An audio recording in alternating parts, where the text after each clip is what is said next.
Hello, everybody. Welcome to an almost fully functioning podcast studio. I'm Brad. He's Paul over there, and Paul. It's Friday. That's for sure. It's Friday, and before we dive in here, folks, today's show is brought to you by Smart Deploy. These guys right back here. Look at these. I like. That's me. That's Paul. Paul's with the wimpy Surface Pro, and I've got the very big Surface Studio. Anyways, just comparing how much better I am than Paul. But the anyways, compensation that you need is very interesting, Brad. Please continue. I think it's a representation of life, Paul. Today's show is brought to you by Smart Deploy. They specialize in computer imaging, so your IT team doesn't have to. Check them out at smartdeploy.com/therot.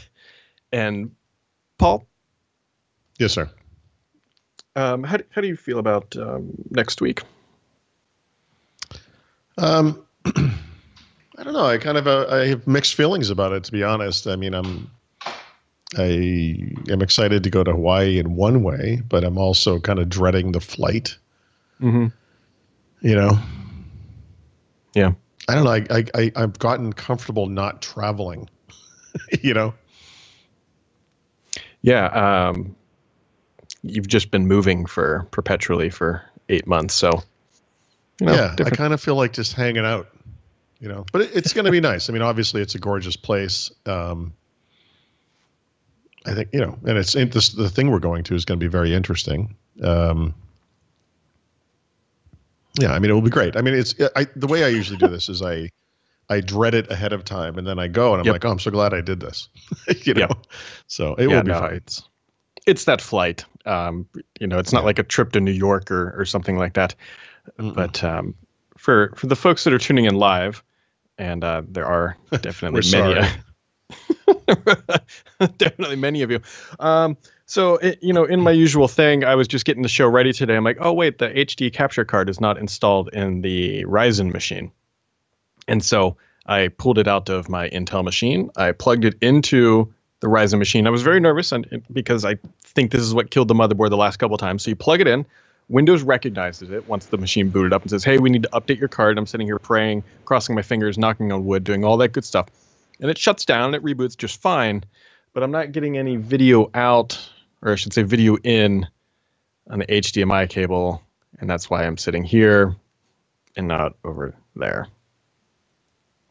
I need to figure it. This one might be yeah, and I don't like the Windows clearly recognized the card because it prompted me that it needed an update. So that's a good sign that the card is in there. So there's a software configuration somewhere, I'm thinking, that's doing this. And if Andrew's listening, I don't think he is. I might need his help because he helped me set it up the first time. Okay. And so the saga goes on, much like your move, which felt like just yesterday you moved into that house, Paul. Yeah, it's kind of felt like an eternity to me, but I see what you're saying. Yeah, I think we feel the same way. Speaking of feeling the same way, maybe not. Raf just posted up something that might be interesting to the Windows Phone fans out there. Paul, hopefully you know a little more about this because I've only read the headline, but it's a new tool to unlock all Windows phones. Yeah, I actually don't understand that much about it, but how do I even describe the issues with Windows Phone? With Microsoft, kind of dropping support for the platform, this third-party tool, excuse me, I'm getting choked up just talking about Windows Phone. It just allows you to unlock the bootloader, and I don't know why you would want to do that. I don't even understand what the point of this is, but yeah, sure. Someone decided we didn't have enough Windows Phone content on the site, so. But anyway, it will unlock the bootloader and gain enable root access on all Lumia phones. So it's the type of thing Microsoft should have made about 7 years ago, and here it is. Didn't Raf and Long create something like this? Back in the day, yeah. Yeah. Yep. Yeah. Good business model there, Raf. Now they're giving it away for free. Well, at least I got that Twitter thing. Oh. I'm waiting for Raph to message me and then take over this computer. You're dead. You are and dead to take me, over and my literally webcam. will be dead. Yep. But anyway, so if that's of interest to you, that is now available and you can go unlock those phones. One thing that is definitely interesting to me, I don't know how Paul feels about this. I don't know, whatever. But Amazon this week announced that there is now Alexa for Business. And I should not have said those words. Stop. Because two things in my office just kicked on. Announced Echo for Business, we'll call it for that.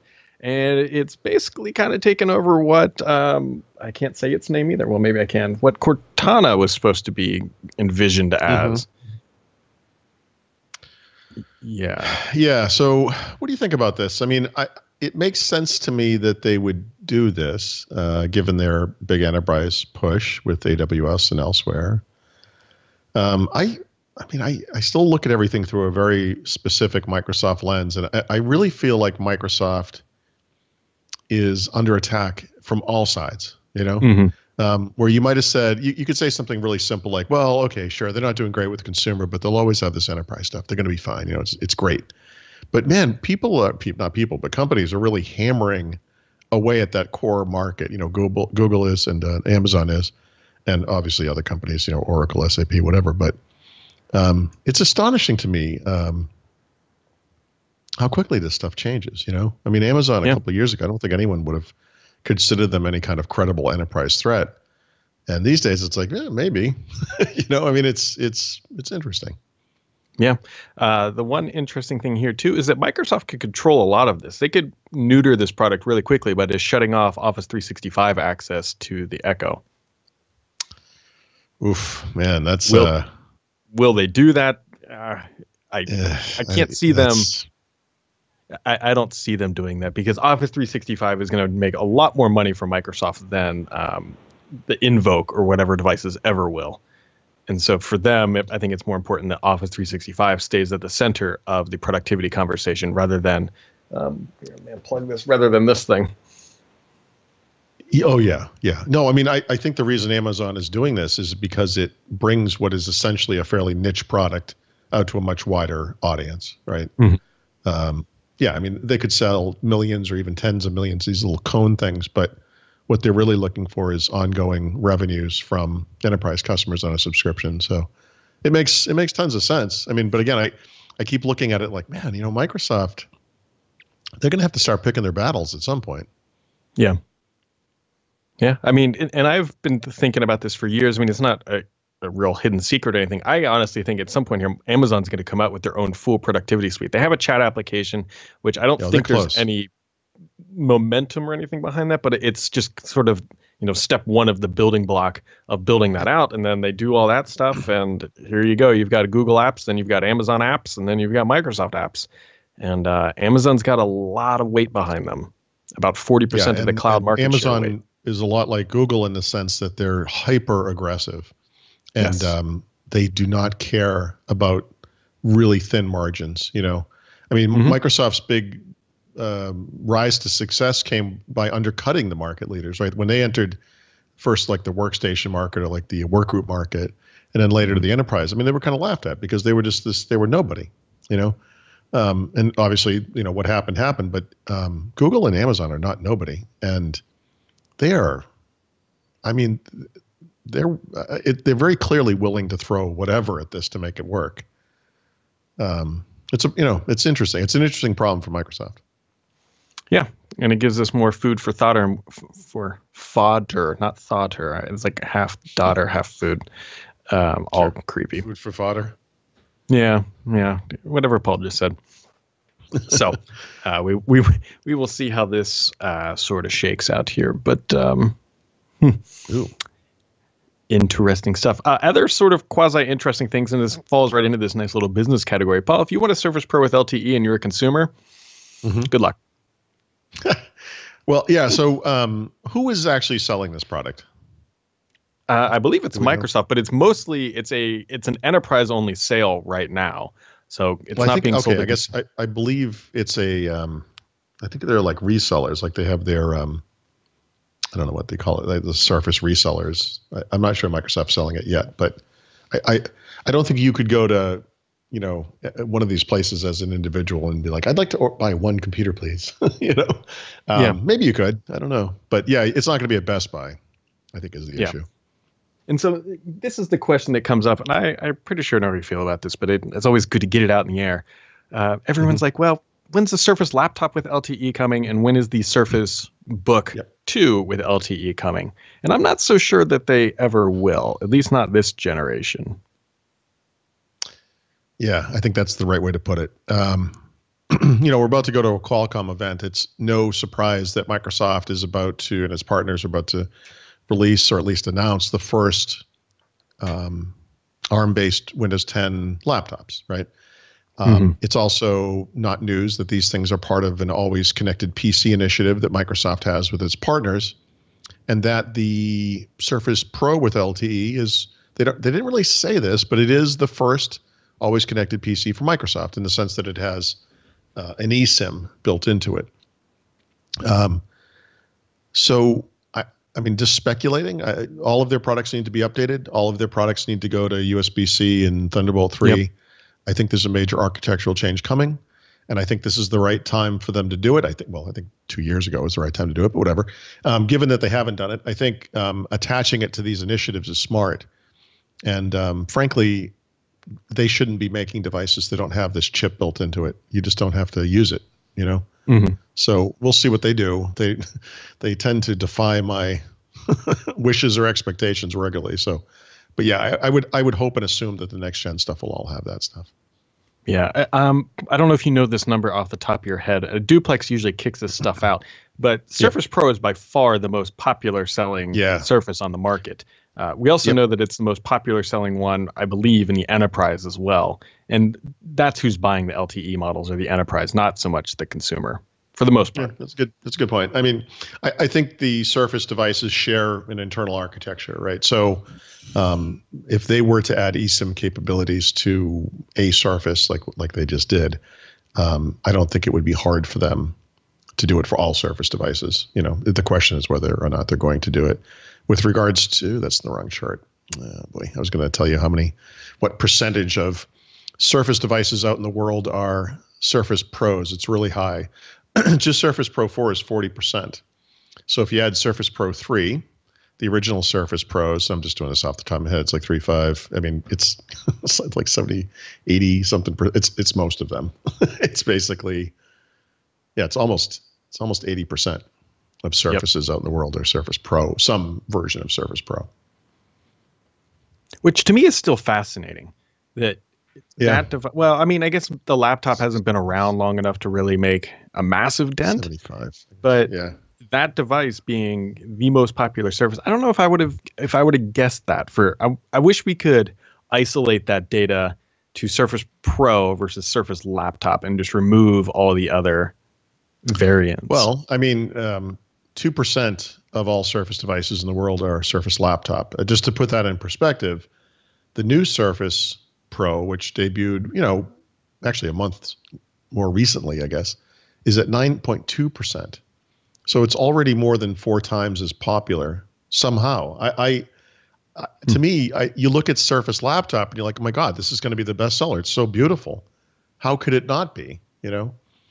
This is my opinion. This is anecdotal, and it's obviously refuted by facts. But I mean, I would think and do believe that most people just don't care or need the tablet stuff that's available on a Surface Pro. They don't use a pen. They don't use, they don't hold it like a tablet. And yet, 75%-ish of all Surface devices ever sold are Surface Pros. The only thing that I could think of, and this goes back to when I worked for relatively large consulting firm, is that appearance matters, right? Especially in the business world. And a Surface laptop, it looks fine, right? Whatever. But a Surface Pro kind of gives off that semblance that you are a professional, like you're cutting edge, serious, if you will. And I part of me, and people are gonna be like, Brad, that's a really dumb thing. And no, it's not. Like people in that industry, in that type of world, will get monthly stipends to buy new suits, to buy new clothes. Like it's a very real thing. And so I could honestly see that a company be like, if you're an IT pro or whatever, and you're going to deploy a whole bunch of stuff, and you want management to think, gosh, you know what, this guy's really on top of it. He's buying the leading edge stuff that's going to make us look great. A Surface Pro is not a bad option. Yeah. It's, I don't know. I just I can't explain it. I mean, appearances matter. There's no doubt about it. Yeah. Yep. Which is why we put me on the cover and not you. That hurts. And it's also really not true. Your name is quite literally the domain, but yeah, nobody's happy with that. But yes, sure. And speaking of here, Paul, if you were to be deploying stuff such as whole new Surface Pros, nice. Smart deploy. You like that, Paul? Yeah. No, I see what you did there. That was good. Yeah. So if you work in IT, God, you're always in the way, Paul. If you work in IT and your business is expanding, possibly adding those brand new Surface Pros that we're just talking about, which are very popular, adding new hardware, upgrading to Windows 10, these guys right back here, if I can get my finger pointed up, right there, Smart Deploy. smartdeploy.com/Thurrott. They have all the software to make it a heck of a lot easier. And I promise you, it actually is really a lot easier. They handle all the drivers, which is typically a very painful point with this driver injection technology. And they have pre-built driver packages for all the major players. Everything is done with simple wizards, and they take the pain out of the process. And dare I say, make it even a little bit fun. You can save time, save headaches. You can go check out pictures of Paul and I. And then all you do is you just scroll down. Oh, is this going to work? There we go. You scroll down to the bottom. It's a little washed out there, and you can get some demos. And down there at the bottom, you can see where it's popping up right down at the bottom down there. You can sign up for a free trial and get some good stuff. So that's smartdeploy.com/Thurrott. Go check them out. Make those Surface deployments a little bit easier. Cool. Yeah. Cool. Unlink you in Hawaii. Jeez. I'm too tired to even respond to this. It's almost like a punching bag today. I was gonna say, Paul, to be honest, you don't sound 100% healthy, which is pretty much par for the course anytime we're traveling. Yeah, because I'm traveling, so this is going to put this cold over the top. My daughter goes to a high school full of what appears to be disease-ridden, disease carriers or something, and she's had a cold for the past 2 weeks. So I've been trying my best not to get the cold, but now I'm trying my best not to get the cold bad. And I think that the cure for this cold is going to be 10 hours on an airplane. Woohoo! Well, let me just, everybody else in that metal tube will be very appreciative of you bringing illnesses into that confined. No, I'm not that bad. It's just, I just haven't been sleeping great. It's been a weird week. If you get to Hawaii and you're still sick like you were in Ignite, I will never let you live this down. No, it's not going to be like Ignite. And I got over that cold really quick. It only took about 6 weeks. I don't know what that was. Yeah. There were several times when we were at Ignite, and it sounded like Paul was trying to cough up a small child out of his lung. Yeah. No, I actually expected lung matter to come flying out of my nose at one point. Yeah. Speaking of lung matter, iTunes, Paul. iTunes is yes. Lung matter. Another good segue, Brad. Yeah. Yeah. I'm all over this. So we're entering in the last month of the year, which is a little bit insane, 12/1/2017. And there's still some things on the horizon that are relatively interesting. We've got iTunes coming to the Windows Store, supposedly. Apple is supposed to be releasing their iMac Pro. ARM updates, which are supposedly or allegedly happening before the end of the year. And this is all in the next 4 weeks. But let's be honest here. It's probably all going to happen in the next 3 weeks because anybody doing any of this stuff over Christmas is kind of nuts. I would even say the next 2 weeks because, frankly, these companies shut down over the Christmas period. Yeah, I think what we should be betting on here is which of these will not happen, right? For example, there has been no sound out of Apple about this iTunes thing at all. None. Yeah. There's been no rumors. There's been no evidence of anyone testing it. And if that were to drop off the face of the earth, I don't think anyone would be surprised. The iMac Pro, it's also a little weird, right? You think they would be pumping this by now. Yeah. That one's curious. We'll see. But the ARM stuff's going to happen. It's only a question of whether it's an announcement or an actual release. I actually think it's kind of weird that we're this late in the year. The notion that Microsoft and or some hardware partner and Qualcomm or whatever are going to stand up on a stage on someday next week and say they're here, and then we're going to walk into a store in 3 days and buy one. It just doesn't seem real to me, So Right. we'll see. It seems like, if you think about the natural timeline for this stuff, a lot of it gets announced at CES, and then the stuff that's announced at CES doesn't get released on January 5th either. It gets released in February or March or April, depending on the product. So I've always thought that 2018 was more of a realistic timeline for this stuff. And even if something did ship, that it would just be like one or two devices and they wouldn't be particularly interesting. So I don't know. We'll see. We're going to find out next week. We literally have less than a week to go. So we will know soon. Yeah. I'm relatively interested in this thing too, because granted, while this is now starting to show its age a little bit, I mean, its closest competitor is probably this machine back here, at least from a brand prestige standpoint. But This is supposed to be their top dog, and it was supposed to come out in December. And I wonder if it's going to get HomePodded. Wow. I don't see that. Well, nope. Just shut it down. I don't know. We'll see. Friend of the show, friend of the site, somebody we see at all of our Microsoft events here, Paul. Tom Warren in the chat room said somebody should ask Raf if this will let you load Android ROMs onto any of these Lumias. I asked him that exact question. And the answer right now is no. But it's possible because this is what would enable it. You need the drivers and all that stuff. So it's theoretically possible. There are probably some... There should be a bounty out there for getting Android on the 1020. It's an awful lot of work to bring the level of performance you could get from a $125 phone. Just buy the phone. I get the people like the kit car thing, but that's like a Frankenstein's monster waiting to happen. Anyway, yeah, it theoretically, yes, it is possible, but it doesn't. It doesn't automatically enable this. There's more that has to happen. Yeah, but. If there's somebody who's got time and the talent, I think Raf is one of those people. Raf could. Yeah, for sure. No doubt about it. Yep. And then also a little bit of sad news today, Paul. A little bit of sad news. So yesterday we were greeted by the announcement that PlayerUnknown Battleground was going to be running at 60 frames per second on the Xbox One X. And then the marketing minions or overlords, whatever you want to call them, apparently heard this and said, no, we're just going to limit it at the 30 frames per second on all Xbox consoles.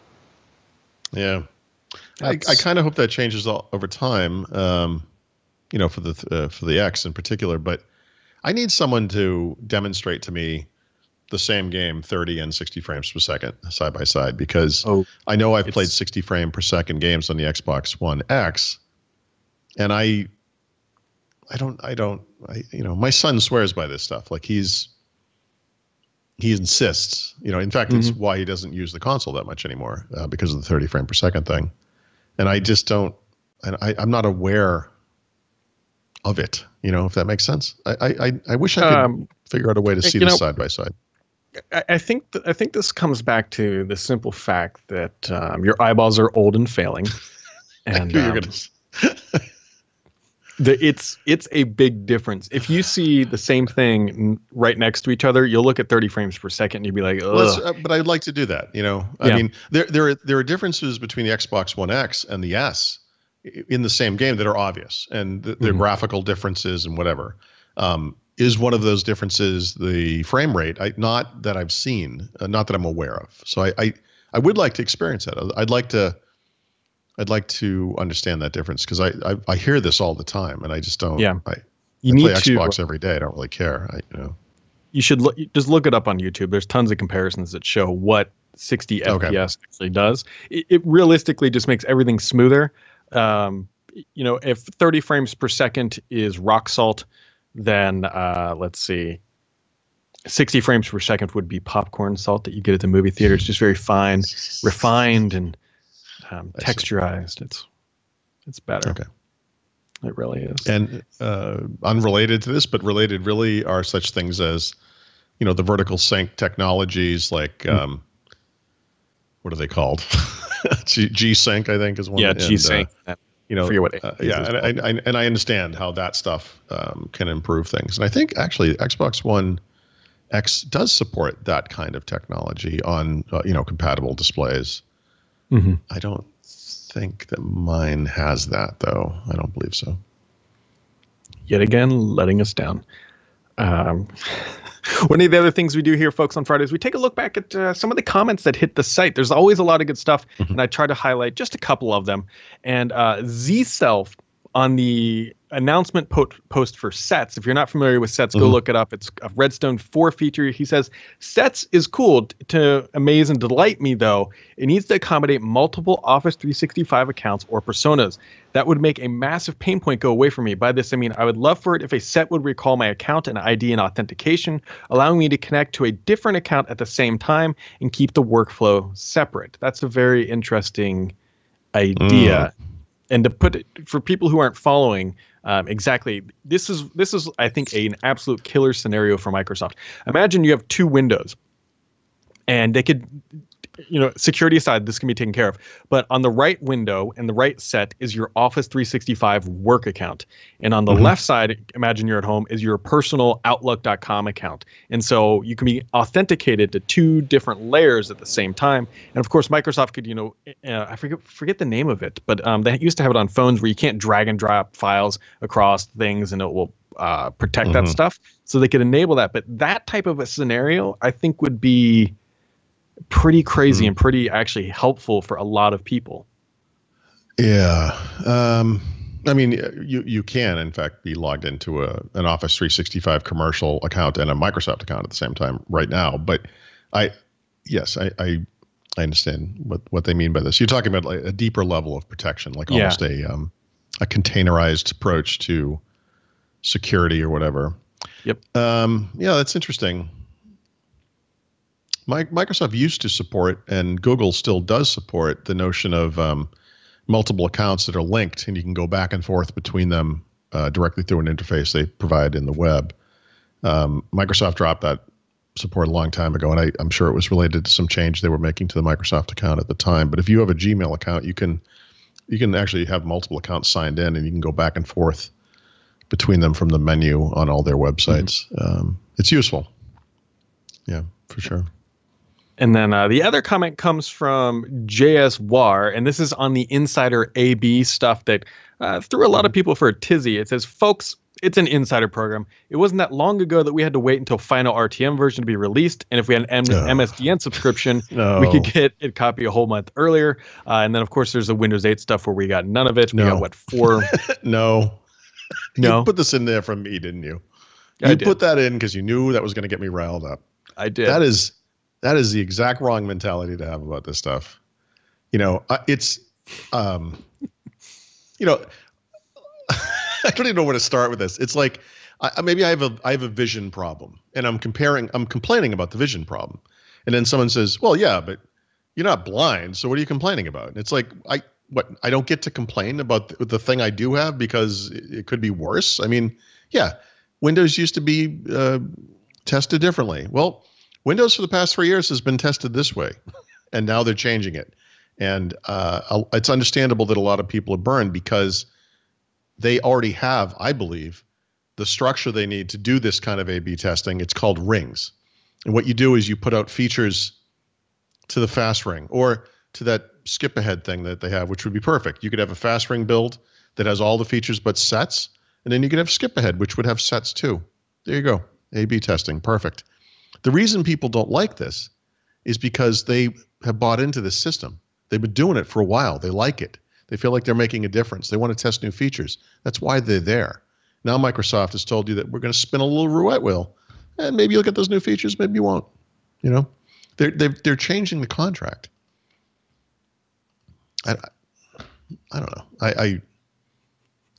But things used to be different. I get it, but come on, that's cheap. So I don't know what this next thing is. Okay. I'm assuming that it's insignificant and probably dumb. But Paul, what is your major announcement? You're retiring, hopefully. Oh, that's right. I forgot. Yes, Brad. This is a big one. Last night at 7:39 p.m., I rose my KD in Call of Duty above 1. Yep. I'm positive again, and I have been made whole. It's true. But the fact that you got it above 1 is actually pretty embarrassing in the first place. No, I know. I wrote this in my review of Call of Duty. I've never started out. Well, actually, I did when Modern Warfare first came out. I started out this bad too, but I've never been in a hole like this before. And I have like it's very frustrating. I've been tracking it, and I usually don't even pay attention to it. Like every once in a while, you look at your profile page and you'd be like, "Oh, I'm 1.38 or I'm 1.45, whatever it is," and you're like, "Okay, whatever. I don't care." And then I looked at it and it's like you're 0.89 or whatever it was. And I was like, wait, what? I was like, I was bad. And it takes a long time to get it back. You can even do the math on it. It's like, I'm like 100 kills down, So you have to have some pretty good games, or you have to have a bunch of games where you just barely eke out a positive KD, It's a big deal. That's all I'm saying. All I'm going to say to that is much like your teams up until 7:39 yesterday, you were a burden every time you joined a room. That's right. I was right. I was the weak link in the chain. Like the game would start and they'd be like, oh, the Throts in this game. We're screwed. Like, I know it's terrible.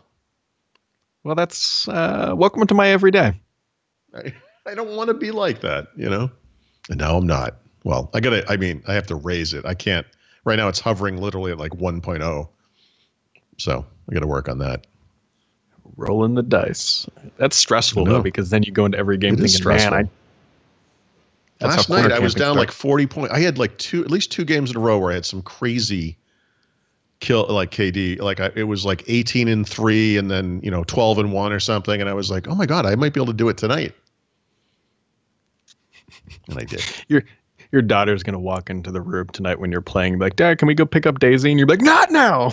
You're just going to lose it because you're at 0.9. Yeah, exactly.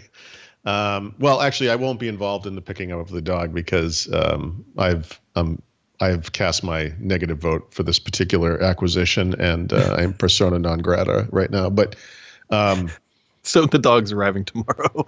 If it's anything like my household. It's arriving today. Actually, there's like a big crate thing you got to put it in, so we have to put the seat down in the car. There's no room for me anyway, so it's fine. I'll stay home and console the cats because this is going to be the last good day of their life. So what type of dog is it? So it's I always want to call it a snickerdoodle. It's a labradoodle kind of mix, it's kind of a mongrel looking gray dog. I don't know. I haven't had a dog since I was a child. This is great. This is why I love you, Paul. So the dog is coming today, right? And we're going to Hawaii on Monday. Is that what you're going to say? Yeah. How old is it? It's 7 years old. And by the way, it's not a puppy. Like it's a rescue dog. So part of you can't help the timing, right? Obviously. We're going to put it in a kennel while we're away. Welcome to the family. Here's another. Well, it's been at this rescue place for like 6 weeks or something. So I think it needs to be. We're going to get it cleaned and groomed or whatever. Whatever they do to animals. But seriously, this is a terrible thing to say, but I literally sat down with my wife and I spelled out like I don't care who promised who what. We can't get a dog, and here's the many reasons why that's true. And was it she a premium agrees post? with me, but she said, "Look, the only reason I agreed to this is the dog's 7 years old. It's kind of like bigger dogs tend not to live as long, and it's probably only going to live like 4 or 5 years anyway." Oh my God! And I was like, "Great, now I'm counting on the death of an animal. That's fantastic." Yeah, that's how cruel I've become. Well, I'm gonna make it jump up and down off the bed a lot, to stress out its joints. I don't know. Jesus, I'm kidding. I'm just, but I don't know.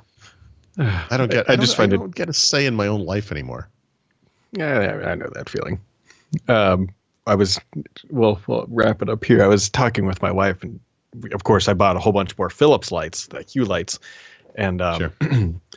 And I'm installing all this stuff, and she looks at me and goes, I am capable of getting up and walking up and turning off and lights like I have for the last 30 years of my life. Sure. It's like, Yeah, but you could yell at the Sky computer and make it easy sometimes when it works. We have a chalkboard that says it's a blank space and it says days till Christmas, and there's a little thing of chalk that hangs off from. You're supposed to write the little number in there, and you know, a little eraser, and you change it every day. I literally bought this thing at a dollar store with my son Mark when he was a baby, and it was the first time I took him out to buy a present for someone, like probably for his mother, at the mall in Walpole, out in Massachusetts. Anyway, we've had this thing ever since. It's 15, 18 years, whatever it is, and my daughter has hung it up in the new house, and she's very excited to, you know, do this thing. And I swear to God, she did it the first day, and then she missed 2 days. And I said, Kelly, this is the exact level of responsibility that I know you're going to apply to the dog, and I can't stand it. And I know this is how it's going to be. And this is what she said to me. She says, yeah, but she goes, I don't know. I have to like count the number of days till Christmas. I don't know how many days it is. And I was like, okay, Google. How many days until Christmas? And then it said, yeah, how many days? Because everyone, you know, see, I did a non-destructive Google thing there. So if you have a Google thing, it's okay. I'm like, that's how easy it is, dope. The speaker is right next to the chalkboard. All you got to do is ask. That's the world you live in. You can find out anything. Yep. Yeah, she's going to raise a dog. Beautiful. Well, if you look a little stressed in Hawaii, I'll know why. Well, Hawaii is going to be my 1 week reprieve from dog dander and scratch doors. Whatever. I hope Cujo bites you during a podcast. That's all that's running through my head. Yes. We'll probably be the best of friends. Or she won't work out and we'll have to do something horrible. We'll see. Wow. You got anything else today over there, Daisy? I'm going to try and get my hair cut for the trip. I suggest you do the same. I need to figure that out. I got to ship another package, actually. So errands mostly. You? Yeah. Packing. I'm actually going over to the neighbor's house this evening and letting the kids play for a little bit. And then tomorrow is going to be all about packing. Right. And what time do you leave? I leave. Our flight leaves 7 a.m. Sunday morning. Yeah. So my problem is my wife and I are in different flights. But my flight leaves at 10 a.m. But is that right? Yeah. But out of JFK. It's like. When do you get into Hawaii, into Maui? Well, I get into, let's see. It's a good question. I can't see it on here because it's the other I have two flights. Because actually I fly into some other airport, right? You're flying to Brazil. Yeah, it's 6:44 local time. And it's how do you say it? Kaluai or whatever? Something like that. Yeah, we land at like 7:20 p.m., but the day before. Yeah. Okay. Well, have fun with that. Yeah, it's like a 10-hour flight and then like a little 45-minute nothing flight, you know, or not even. Yeah, I don't even think they like raise elevation. They get that plane up off the tarmac and just hold it there for about 8 minutes and then put it back down. They could just give me like a little boat. I could probably just paddle my way to the hotel from the airport. You know, I think it's like right across the water. Yeah. Like that episode of Magnum P.I. when he was out lost in the ocean and the sharks were circling around him. Very, very technical and official on this side of the podcast, as it is every day. I don't see why you even need a studio. This works great. Well, today's show, folks, is brought to you by Smart Deploy. Check them out, smartdeploy.com/threat. And they do hardware independent imaging software for businesses with 50 to 50,000 users. Quick couple notes here. There's probably not going to be a podcast on Monday. Well, there's definitely not going to be a podcast on Monday. And things are going to be quite delayed because Paul and I, as we've talked about 18,000 times now, are going to be in Hawaii, which is, I think, 6 hours behind our normal time. So things are going to be time shifted quite a bit. But just know that stuff will go up. But the podcast is going to be posted at very funky and different times of the day. With that, everybody have yourselves a wonderful weekend, and we'll catch you right back here.